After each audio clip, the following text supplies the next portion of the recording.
Hello and welcome to Coronacrisis. My name's David Haythornthwaite and I'm the chairman of AFC Fylde.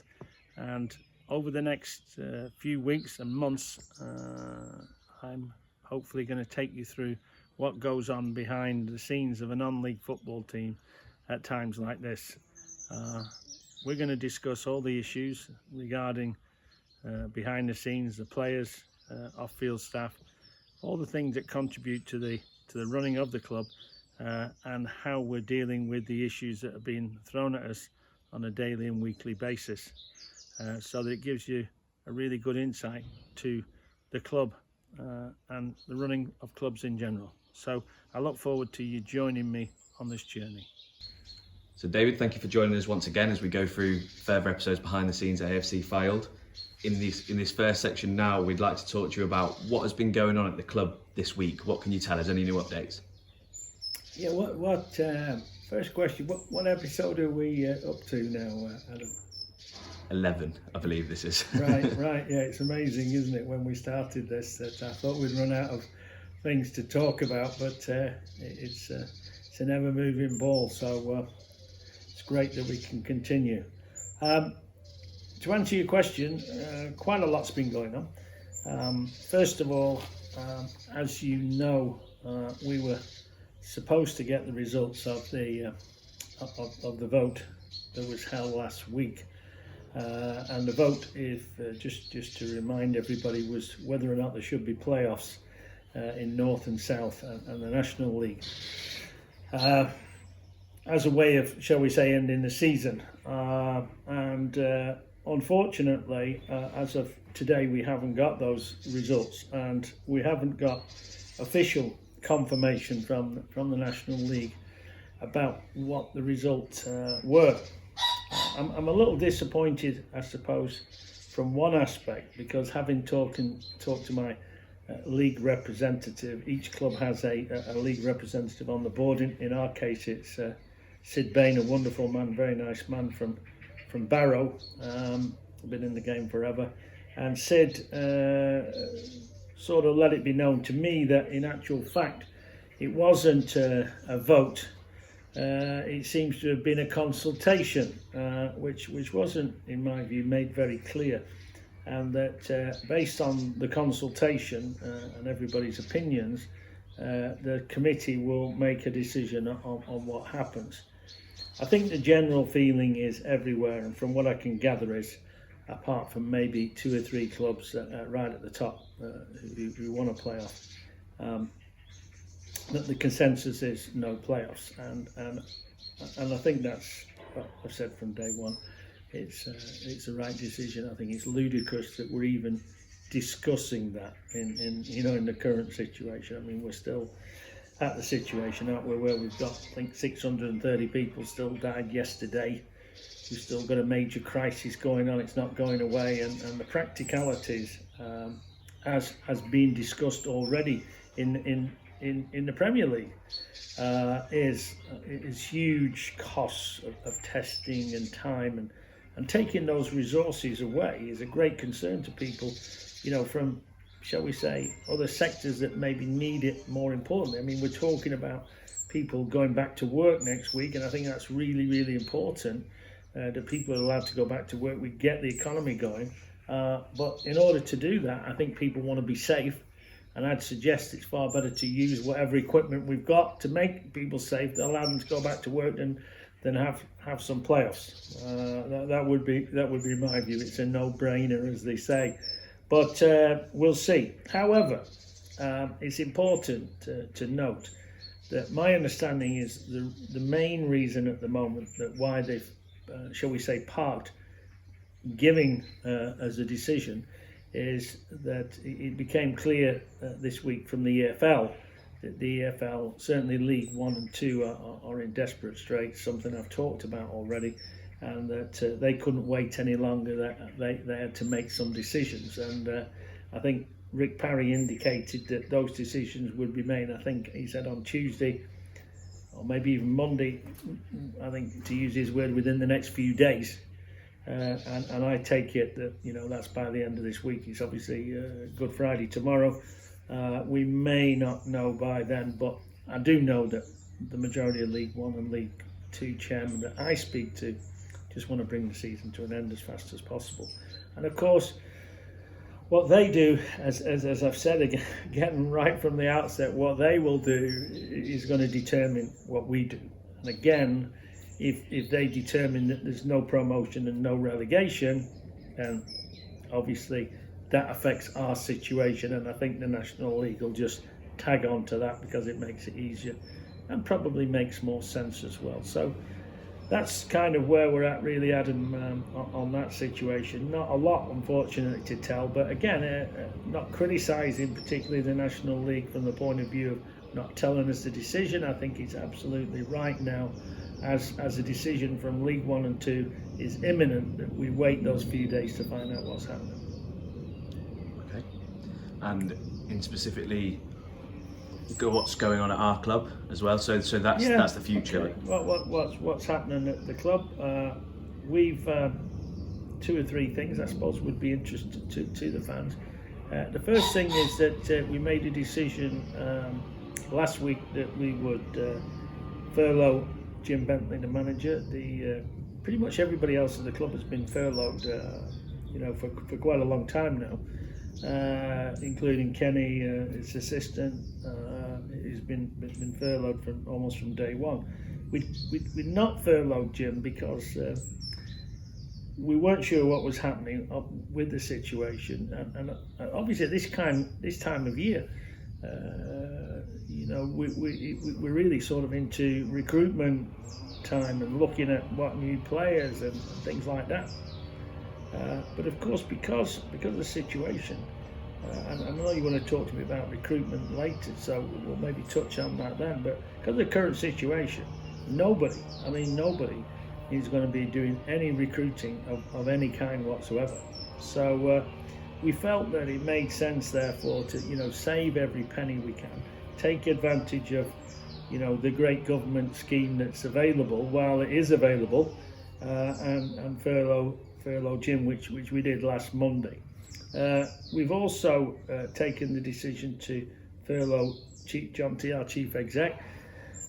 John T has been working away this week, and I've been talking to him this morning, trying to put together a budget. Almost impossibility, but to let you know where we're at on that, is that we have done our budgets on the fact that the league could start in September behind closed doors, no income behind closed doors for till January, and that we would expect to see crowds in January. So as I said, I think 4 or 5, 6 interviews back, we're really looking at a period of 9 months. When I started this, it was sort of the end of March, if you remember, and I said at the time I think there'd be 9 months of no income, and I think we're 6 weeks further on from that, and I think that situation really hasn't changed. I mean, there's the odd thing going on that might give you a little bit of inspiration.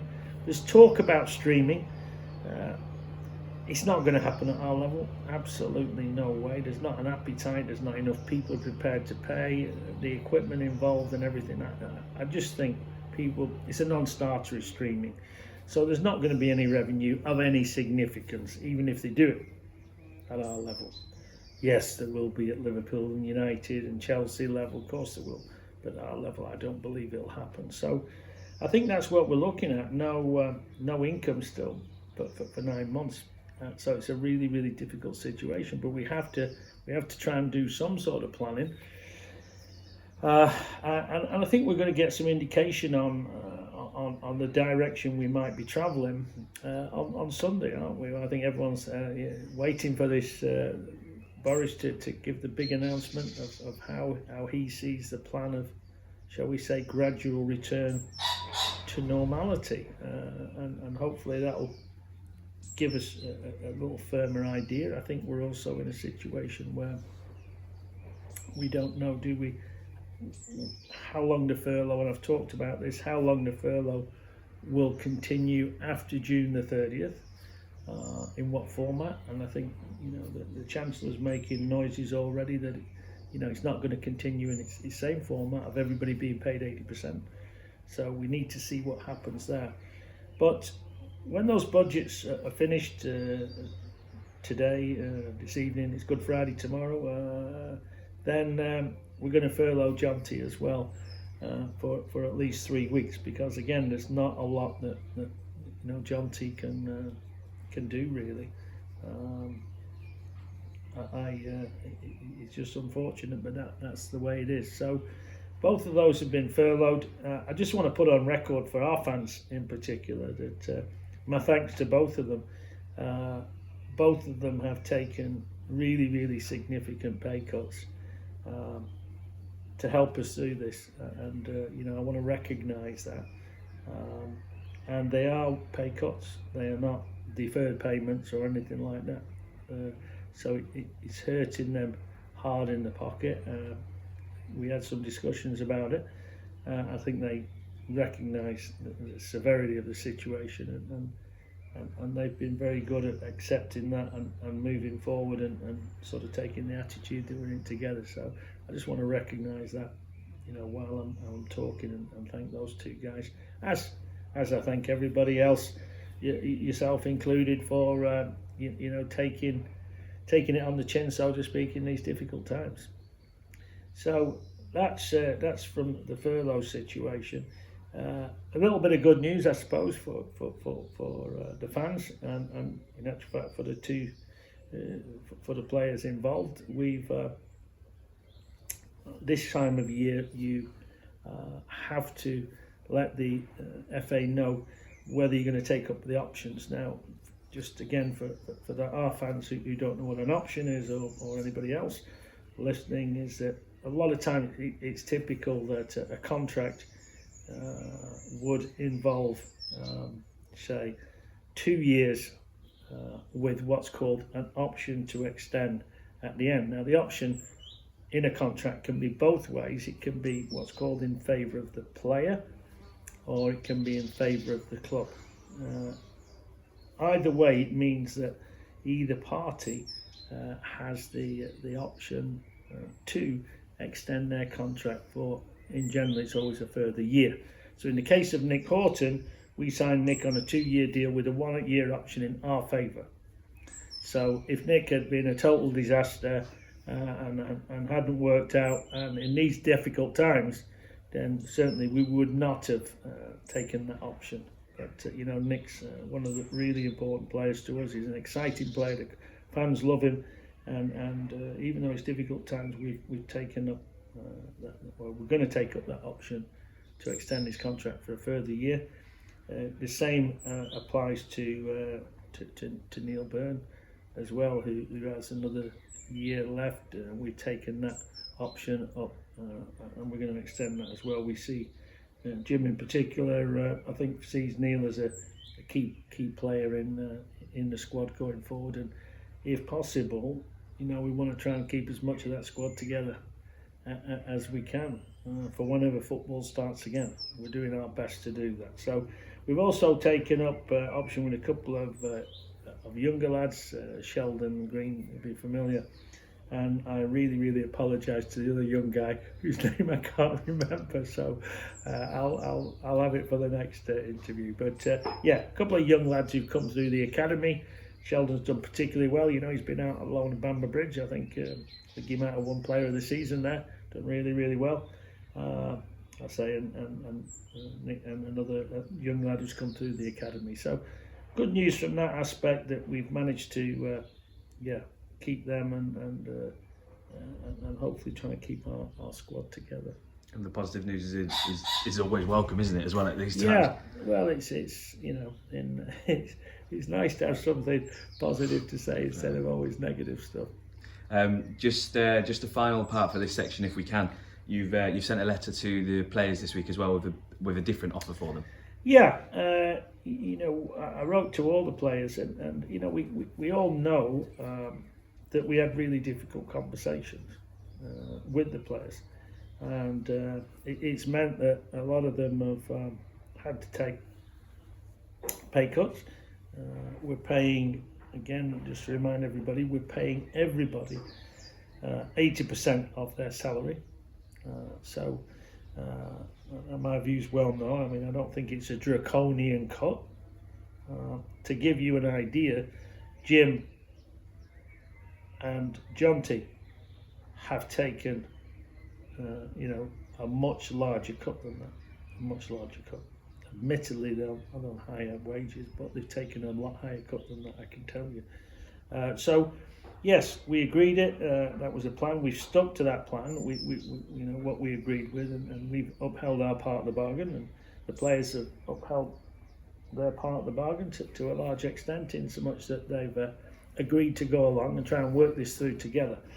But there is a shortfall, and and I'm aware that some players, have young families and kids, wives, and the wives can't work because of various reasons. So one of the things I've been sort of thinking is, how can we help them? And of course, as you may be aware or not, a lot of people aren't, but you can, if you are furloughed, and of course the players, we're asking the players to do nothing. We're not asking them to keep fit, so pretty much they're sat at home twiddling their thumbs, really, probably like all of us, going a bit stir crazy being locked up. But I've been trying to find a way to maybe help them, and one of the ways that we are able to help them is that in our veterinary business, which is still okay. Our sales in April were about 20% behind our plan. That doesn't put us in a dangerous position. It's not too bad. We're going to wait to see what happens in May. But we do use a lot of agency workers in our factory. So what I've suggested to the people there is that, look, there's no need actually to use agency workers. We could, if necessary, employ some of our own people who work for us now, be it at Mill Farm or be it at the football club, and to offer them the chance to come in and work in the factory. It's pretty easy work. It's packing work. You can pick it up really, really quickly. And so I've written to them all today to say, look, if you'd like to come and work in the factory, you can do. Look, it's not 25 quid an hour. It's £9.50 an hour. But if you want 40 hours, we can give you, and work 40 hours and you get £360, which isn't a kick in the backside, and that helps them top up to make up the difference. So we sent that letter out. They'll all be getting it this morning, and I'll be interested to see how many replies, because if we can help our own people, that's what I want to do. Okay, thank you for telling us what's going on at the minute. Yeah, that's quite all right.